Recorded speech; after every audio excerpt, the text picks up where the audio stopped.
This topic is something that is brand new this year for you guys. You have used rational root theorem before, you've done all that factoring before, you've done all that graphing before, but using Descartes' rule of signs, essentially what it is your rational root theorem gives you a very long list sometimes of potential divisors or potential factors or potential zeros of a polynomial. Descartes' rule of signs is here to kind of help you narrow down that list a little bit. So, Descartes' rule of signs says that the number of positive real zeros, okay? So positive real zeros means that this particular polynomial is going to bounce off or cross the x-axis on the right side of 0. These are positive numbers. So the number of positive real zeros of a particular polynomial is going to be equal to the number of sign changes in the polynomial. Or it's going to be less than that number by 2 or 4 or 6 or 8. Okay, so look down here just to really let that sink in what that's even saying. How many times does the sign change as we move from the left to the right in this polynomial? We have positive 2x to the fourth, positive 15x cubed, positive 31x squared, positive 20x, and positive 4. So the sign never changes. So the number of positive real zeros is equal to the number of sign changes. So there will be 0 positive real roots. That means that this particular graph is only going to cross the x-axis in the negative numbers.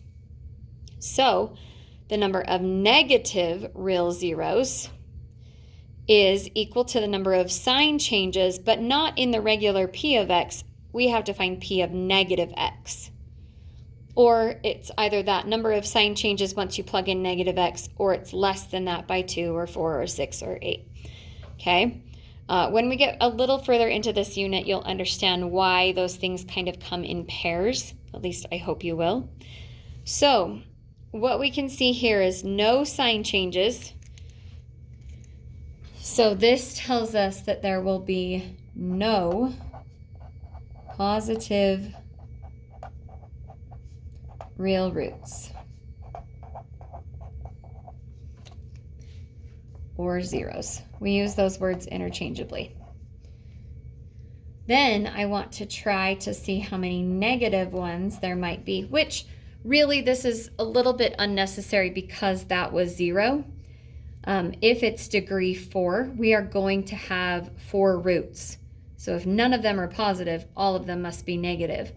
But we're going to do this anyway just so you can see how it works. So you guys have practiced this in our last unit, plugging in a negative x. Negative x, when it gets raised to the fourth, just stays. But negative x raised to the third is going to make this negative 15x to the third. Negative x squared is going to stay positive x squared, so this sign does not change.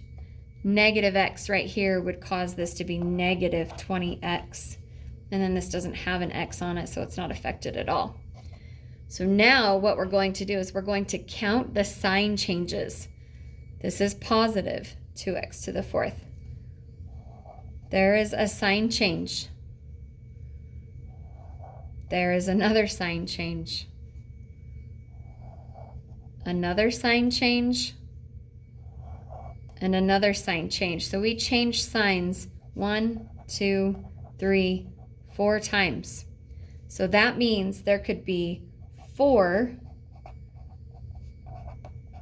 negative real roots, or 2 less than that,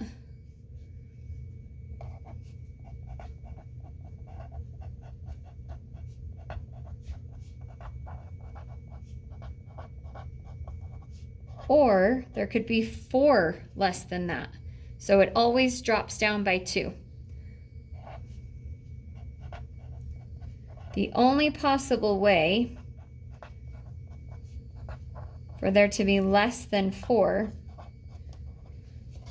because this is a degree 4 polynomial, the only way there could be less than 4 is if none of them are real, if all of them are complex or imaginary roots, meaning that this particular polynomial never actually crosses the x-axis.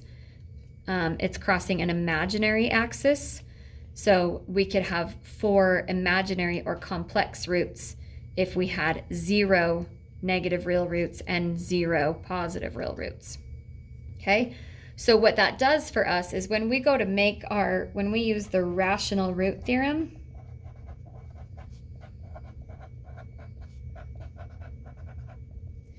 remember we've got shirts and pants if you want to do that. So positive or negative, all the factors of 4, 1, 2, or 4, divided by all the factors of our leading coefficient, so 1 or 2.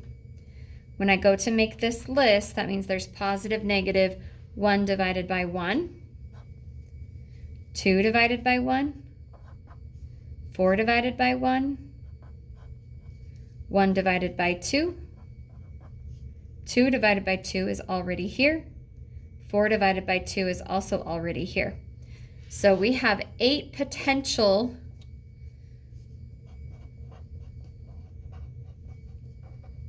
zeros or roots, but this right here says none of them are going to be positive.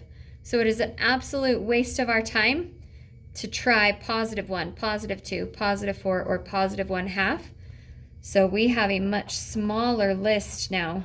The only things we have to try are negative 1, negative 2, negative 4, and negative 1/2.